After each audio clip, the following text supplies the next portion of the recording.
వికారాబాద్ జిల్లా పరిగి మండలం నస్కల్ గ్రామంలో దొంగబాబాలు హల్చల్ చేశారు. ఆకలి అవుతుందని భోజనం తినిపించమని అడగడంతో స్థానికుడైన శ్రీధర్ వారికి ఫాస్ట్ ఫుడ్ సెంటర్లో భోజనం పెట్టించాడు. శ్రీధర్ను మాటల్లో పెట్టి, నీ చేతికి ఉన్న బంగారు ఉంగరం ఇవ్వు, మంత్రం చదివిస్తాను, నీకంతా మంచే జరుగుతుంది అని ఆ బాబాలు నమ్మబలికారు.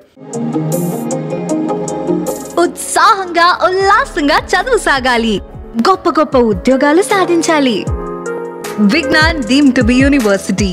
శ్రీధర్ వారి మాటలకు లొంగిపోయి చేతికి ఉన్న బంగారు ఉంగరాన్ని తీసి ఇచ్చాడు. వెంటనే దొంగబాబాలు ఒక చెంబు తెప్పించి ఆ చెంబులో ఉంగరాన్ని వేసి మంత్రించి చెంబు కనబడకుండా తెల్లబట్ట చుట్టిచ్చారు. రేపు ఉదయం వరకు ఈ చెంబును తెరవవద్దని వారు శ్రీధర్కు చెప్పారు. అయితే శ్రీధర్కు అనుమానం వచ్చి వాళ్ళు వెళ్తున్న సమయంలో చెంబు తెరిచి చూడగా అందులో రాయి కనబడింది. వెంటనే గ్రామస్తులను పిలిచి దొంగబాబాలను పట్టుకుని చితకబాదారు. వారిని పోలీసులకు అప్పగించారు. వీరు రాజస్థాన్లోని పాలీ జిల్లాకు చెందిన రామ్నాథ్, మిథానాథ్, మేఘనాథ్లుగా పోలీసులు గుర్తించారు.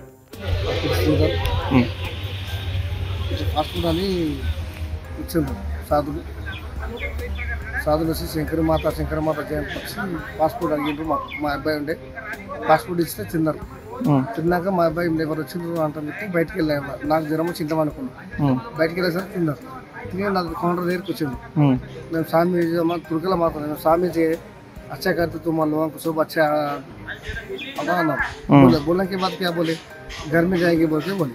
घर में क्या है, घर में क्या है तो क्या करे, उंगठा लेके उसमें दाल पानी में बोल के बोले।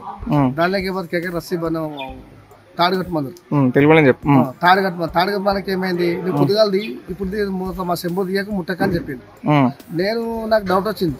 నా ఉంగరం తీసుకుని అందేసి పొద్దుగాల 9 గంటల కింద తీయమంటాడు అబ్బా అని ఆలోచన చేసిన. ఉంగరం అందరూ తీసి అన్నీ రాయను నొల్లి పెట్టినా.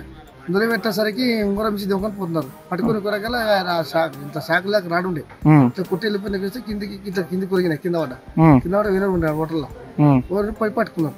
పట్టుకుని ఇంకో నాకు జరిగిన నష్టం ఇంకొక వేరే జరగద్దని ఆలోచన చేసి నేను కాల్ పెట్టించి